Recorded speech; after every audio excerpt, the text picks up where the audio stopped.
Hello everyone, welcome back to my channel Nipa live tour vlog.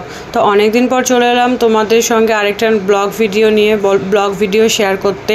তো বেশ কিছু দিন হলো ভিডিও দেওয়াই হচ্ছে না, তো ভাবলাম তোমাদের সঙ্গে একটা খুব ধামাকাদার ভিডিও শেয়ার করাই যাক। তো এই ভিডিওটা মানে খুব ভালো একটা ভিডিও, তোমরা কিন্তু অবশ্যই দেখবে, কেউ স্কিপ করে যাবে না ভিডিওটা। তো দেখো সকাল সকাল একটু রেডি হচ্ছি, তার কারণ সকাল সকাল ছেলেকে স্কুল দিয়ে এসেছি, ওর স্কুল ছিল, তো আজকে স্কুল দিয়ে এলাম। আর তারপরে আছে ওর স্কুলে প্যারেন্টস মিটিং, তো তার জন্য একটু রেডি হয়ে নিচ্ছি। তার কারণ মানে সকাল সকাল ঘুম থেকে উঠতে একটু দেরি হয়ে গেছে, খুব তাড়াহুড়োর মধ্যে একটু স্কুলে দিয়ে এসেছি শুধুমাত্র ড্রেসটা পরে। তো তারপরে দেখো প্যারেন্টস মিটিংয়ের জন্য একটু রেডি হয়ে নিয়েছিলাম, হালকা করে একটু লিপস্টিক লাগিয়ে নিয়েছিলাম, তো সিঁদুরটাও পরে নিয়েছিলাম। তারপরে দেখো এদিকে ওই বরমশাই এদিকে গাড়িটা বের করছে, এবার যাবো স্কুলে, মিটিং আছে, তো মিটিং অ্যাটেন্ড করতেই হবে।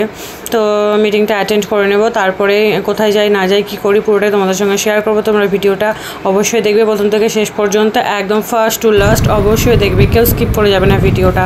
আর তোমরা কেমন আছো আমাকে কমেন্ট করে জানাবে। আমি তো বেশ ভালোই আছি, তোমরা কেমন আছো আমাকে কমেন্ট করে জানাবে। তো আজকের ভিডিওর মধ্যে তোমাদের সঙ্গে একটা নতুন কিছু শেয়ার করতে চলেছি।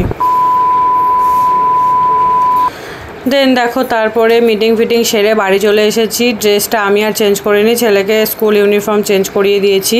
আর এই যে বসে পড়েছি মাটির একটা ভাঁড় নিয়ে, তো এটা এবার ফাটানো হবে। তো কেন, কিসের জন্য, পুরোটাই তোমাদের সঙ্গে মানে ভিডিওতে শেয়ার করব আমি। তো সেটাই আর কি ধামাকাদার একটা ভিডিও তোমাদের সঙ্গে হতে চলেছে তোমাদের সামনে। তো এটা হচ্ছে আজ থেকে প্রায় 1 বছর আগের একটা মানে কথা, 1 বছর না, মানে ভাড়ে টাকা জমানোটা 1 বছর আগের একটা কথা। আর এই ভাড়ে টাকা জমানোর একটা কারণ আছে। তো এটা মানে কি বলবো, যখন আমার ছেলে পেটে ছিল, মানে আমি যখন প্রেগনেন্ট ছিলাম, তখন আমি আমার বাবার বাড়িতে জিয়াগঞ্জে, তোমরা আমার যারা ভিডিও দেখো সবাই জানো নিশ্চয়ই। তো আমি ঠিক গত বছর গত বছর যেই জিয়াগঞ্জে পালপাড়ায় কীর্তনটা হয়, তখন তো তোমাদের সঙ্গে কিছুটা হলেও শেয়ার করেছি। আমি তখন সোশ্যাল মিডিয়াতে এসেছিলাম, তো তোমরা তো নিশ্চয়ই দেখেছো ভিডিওগুলো, তোমরা অনেকেই জানবে। তো যে কীর্তন হয়, আমি যখন প্রেগনেন্ট ছিলাম তখন আমাদের যেই মন্দিরটা আছে রাধা গোবিন্দর মন্দির, তখন সেই মন্দিরটা ভালোভাবে মানে তৈরি করা স্টার্ট হয়নি। আজ থেকে প্রায় আমি 5 বছর আগের কথা বলছি। তখন বেড়ার একটা মন্দির ছিল, সেরকম ভালো মন্দির ছিল না, ছাদ দেওয়া বা ঢালাই করা বা টাইলস বসানো মন্দির ছিল না। তো তখন আমি যখন প্রেগনেন্ট ছিলাম, ঠাকুরকে মানে মেনেছিলাম আর কি, যে ভালোভাবে বেবি আমার হয়ে গেলে তারপরে আমি মানে ঠাকুরকে মানে মন্দিরে, ঠাকুরকে বলতে কি আমি ওই মন্দিরে পিতলের রাধাকৃষ্ণ দেব। তো তোমাদের আমি পুরোটাই বলেই দিলাম, তো সেটা এরকম মেনেছিলাম। তো তখন আর কি বড়রা সবাই বলেছিল, মা, তারপরে আমার শাশুড়ি মা, বর, মানে সবাই মিলেই বলেছিল যে মন্দিরটা এখনও হয়নি, মন্দির যেহেতু কমপ্লিট হয়নি, তো সেহেতু মন্দিরটা হোক, তারপরে একদম পাকা মন্দির যখন হয়ে যাবে তখন মন্দিরে একদম তুমি দিও। তো মন্দিরটা যথারীতি এখন হয়ে গেছে। আর গত বছর যে কীর্তন হয়েছিল, তো তখন আমাদের তো বুদ্ধ পূর্ণিমাতে কীর্তন হয়, সেই বুদ্ধ পূর্ণিমার দিন আমি এই মাটির ভাঁড়টা কিনে নিয়ে এসেছিলাম। আর সেদিন থেকেই কথা দিয়েছিলাম, মানে ওই বুদ্ধ পূর্ণিমা থেকে এই মাসে যে বুদ্ধ পূর্ণিমা, এই 1 বছরের মধ্যে যত টাকা জমবে, তো সেই টাকা দিয়ে আমি সেই রাধা গোবিন্দ কিনে মন্দিরে দেব। মন্দির যেহেতু এখন হয়ে গেছে, তো সেটারই দিন আজকে চলে এসেছে, 1 বছর হয়ে গেছে। তো দেখো আমি মানে ছেলেকে দিয়ে প্রথম যেদিন ভাঁড় কিনে নিয়ে এসেছিলাম, আমার ছেলে মানিশকে দিয়েই আমি ভাঁড়ে টাকা ফেলেছিলাম। আর ফার্স্ট দিন না ফেলেছিলাম কত যেন, মাত্র 15 টাকা ফেলেছিলাম ভাঁড়ে। তো এইভাবেই আর কি একটু একটু করে পকেট মানি বাঁচিয়ে এরকম ভাঁড়ে ফেলা, তো সেই টাকা জমিয়েই আজকে মানে মেনেছিলাম, যেহেতু আমি আর আমার বর দুজনেই মেনেছিলাম। এটা সত্যি কথা বলতে আমি একা মানিনি।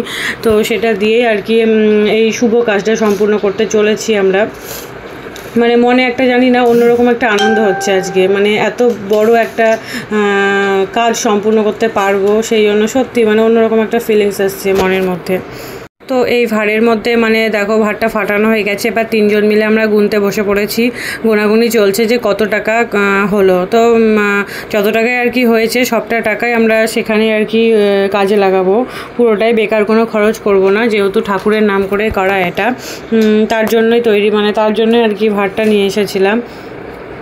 তো আমরা তারপরে এখান থেকে দেখো এখানে টাকা ফাঁকা গুনছি। তো মানে সত্যি কথা আজকে জানি না অন্যরকম একটা ফিলিংস আসছে, এই কারণে মানে নিজেদের টাকা থেকে কিছু একটা ভালো কাজ করতে যাওয়া, মানে এরকম কি বলবো, মনে না একটা আলাদাই শান্তি। তোমরা যা অনেকেই অনেক কিছু করো, তো আমাদের হয়তো ফার্স্ট টাইম এটা একটা মানে কাজ, নিজেদের কিছু উপার্জন থেকে, মানে নিজের হাজব্যান্ডের কিছু উপার্জন থেকে একটা ভালো জায়গায়, একটা ভালো মানে মনের আশা বলতে পারো, মনস্কামনা বলতে পারো, একটা স্বপ্ন বলতে পারো, পূরণ করতে চলেছি। তো যথারীতি আমাদের টাকা ফাঁকা মানে নেওয়া সব হয়ে গেছে। তো তারপরে ছেলেকে একটু রেডি করে দিয়েছি, আমি আর ড্রেস চেঞ্জ করিনি, ওই অবস্থায় বেরিয়ে পড়েছি। তো দোকানে দেখো এখানে গিয়ে আমরা মানে দেখাদেখি করছিলাম, যেহেতু ঠাকুরের জিনিস বলো, ঠাকুর বলো, এগুলো কিনতে গিয়ে না দাম দর করতে হয় না বা বার্গেনিং করতে হয় না, আমি যতটুকু জানি। তো আমরা সেরকম মানে নিয়ম মেনেই কোনো বার্গেনিং না করে সমস্ত কিছু কেনাকাটি করে নিয়েছি। তো তারপরে আমরা এখান থেকে আর কি বাড়ি চলে যাব। তো যথারীতি আমাদের কেনাকাটি সমস্ত কিছু এদিকে কমপ্লিট হয়ে গেছে। তো তারপরে দেখো আমি সেই দিন না আর ভিডিও কোনো ক্লিপ নিতে পারিনি বা ভিডিও করা হয়নি, খুব এক্সাইটেড হয়েছিলাম। তো এটা তার পরের দিনের ভিডিও। সেই দিন ছিল মঙ্গলবার, যেদিন ঠাকুরটা কিনেছি সেদিন সোমবার ছিল, আর আজকের এই ভিডিও যেটা দেখছো সেটা হচ্ছে মঙ্গলবার ছিল। তো মঙ্গলবারে মা বাবা বাড়িতে আর কি ছিল না, একটু দরকারি কাজে বেরিয়েছিল, আমরা দুজনেই আর কি বাড়িতে ছিলাম। আর বাড়িতে নিয়ে এসেছিলো সেদিন ইলিশ মাছ, আর সেদিনের রান্নার ডিউটিটা আমারই পড়েছিল, যেহেতু মা ছিল না বাড়িতে, মানে শাশুড়ি মা বাড়িতে ছিলেন না। তো এদিকে রান্না করছি আমি, দেখো বাঁধাকপি, মুগের ডাল, ডালটা হয়ে গেছে, পাঁপড় ভাজা হয়ে গেছে, আর ইলিশ মাছ করব, আর ভাত, আর একটু মানে আলু আর পটল সেদ্ধ দেব। এই দেখো আমি পাতলা পাতলা করে একটু মুগের ডাল করেছি আজকে। আর এদিকে মানে যেহেতু মা বাবা মঙ্গলবারে হনুমান মন্দিরে যায়, তো তারা হচ্ছে আমিষ খাবেন না, মাছ মাংস খাবে না, তো সেই জন্য নিরামিষ রান্না করে নিয়েছি ফার্স্টে করে নেব, এগুলো সমস্ত কিছু নিরামিষ করব। আর মাছটা আমি ইলিশ মাছটা লাস্টে করব, সেটা মাইক্রোওয়েভে করে নেব। তো দেখো এখানে বাঁধাকপিটা অনেকটাই বড় ছিল, এবার পুরোটা কড়াইয়ে মানে আর ছিল না, সেই জন্য কিছুটা দিয়ে নেড়েচেড়ে একটু কমে গিয়ে তারপরে আবার দিলাম, অনেকটাই আর কি বড় ছিল বাঁধাকপিটা, যেই জন্য বাঁধাকপিটা হয়ে যাবে, তারপরে সমস্ত কিছু রান্না করব। আর হ্যাঁ, ওদিকে আম কেটে রেখেছিলাম, তোমরা সেটাও দেখলে, আমের একটু চাটনি করব। তো এগুলোই আজকে লাঞ্চের মেনুতে থাকছে। তো আজকে যেহেতু মঙ্গলবার, প্রত্যেক মঙ্গলবারে মা বাবা আর কি খায় না, নিরামিষটাই খায় এখন।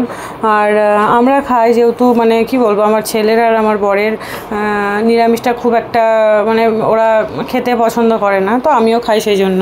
তো স্কুল গেছিলাম আজকেও, সকালে স্কুল থেকে আসার পথে ইলিশ মাছ কিনে নিয়ে এসেছিলাম, আর এদিকে দেখো লিচু কিনে নিয়ে এসেছিলাম।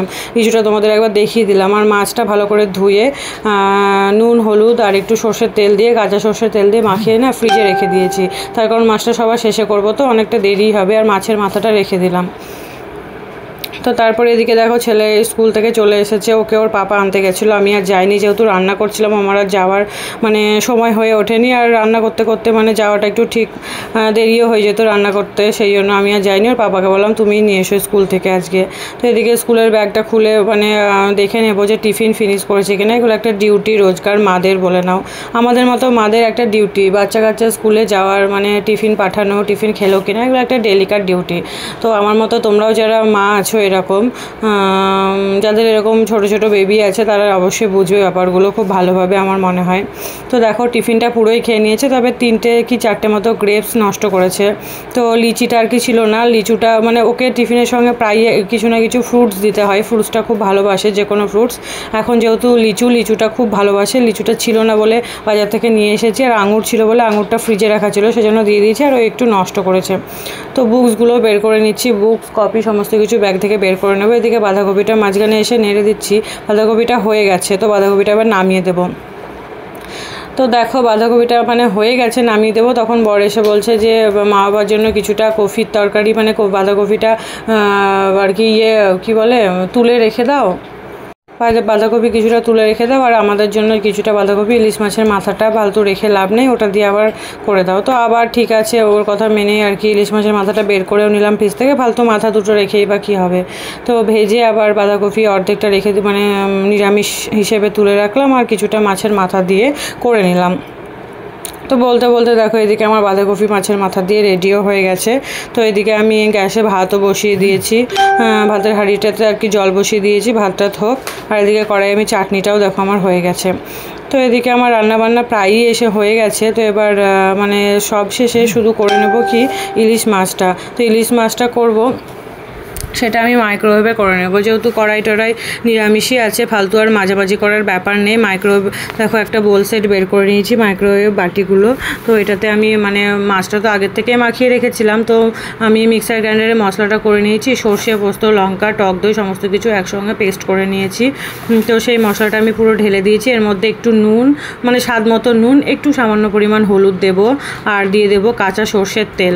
তো কাঁচা সর্ষের তেল তো মাস্ট ইলিশ ভাপাতে, সর্ষে ইলিশ বা ইলিশ ভাপা যেটাই বলো তোমরা আর কি, তো সেটাতে মাস্ট। এটা না দিলে মানে সেই স্বাদ, সেই টেস্ট আসবেই না ইলিশ মাছে। আর মাছটা সত্যিই খুব সুন্দর ছিল, অসাধারণ মানে টেস্টি ছিল মাছটা খেতে।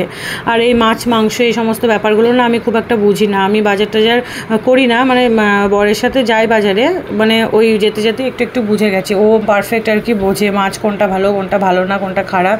আর মাছ মাংস এগুলো ওই আর কি বাজার করে। তো দেখো আমি মশলাটা পুরো সব কিছু দিয়ে মিক্সিং করে নিলাম। তো এর মধ্যে একটা একটা করে মাছ দিয়ে এপিট ওপিট করে মশলাটা লাগিয়ে নেব ভালো করে। আর সামান্য পরিমাণ একটু জল অ্যাড করে দেবো, যাতে একটু গ্রেভিটা একদম শুকনো শুকনো না হয়, একটু গ্রেভি থাকে, সেই জন্য একটু সামান্য পরিমাণ জলও অ্যাড করে দেবো। তো তোমরা ভিডিওটা দেখো, দেখতে থাকো। আজকে তোমাদের সঙ্গে ইলিশ ভাপার রেসিপিটাও শেয়ার করে দিলাম এই ভিডিওর মধ্যে। আর আগের দিন তো ঠাকুর কিনে নিয়ে এসেছি বাড়িতে, তো ওটা রেখে দিয়েছি। ঠাকুরটা আর মানে ধরিনি, পরের দিন মঙ্গলবার, সোমবারে কিনেছি, মঙ্গলবারে তো মাছ ফাছ এই সমস্ত আমি আর কি রান্নাবান্না করবো, খাবো, সেই জন্য আর ধরবো না। আর আগামীকাল মানে মঙ্গলবারের পরের দিন বুধবার আছে বুদ্ধ পূর্ণিমা। তো আমাদের কীর্তন বুদ্ধ পূর্ণিমা থেকেই হয়। বুদ্ধ পূর্ণিমার দিন আর কি উদ্বোধন করা হয়, আর সেই দিনই ঠাকুর দিতে হবে আমাকে মন্দিরে গিয়ে। তো সেই ভিডিওটা আমি তোমাদের সঙ্গে অবশ্যই শেয়ার করব। তো আজকের এই ভিডিওর মধ্যে আমি আর সেটা শেয়ার করছি না, কিভাবে কি করলো ওই মন্দিরে, সেটা আমি তোমাদের নেক্সট ভিডিওতে অবশ্যই দেখিয়ে দেবো, অবশ্যই শেয়ার করে দেবো। আর তোমরা এই ভিডিওটা প্রথম থেকে শেষ পর্যন্ত অবশ্যই দেখবে, আর কেমন লাগলো সেটাও আমাকে কমেন্ট করে জানাবে।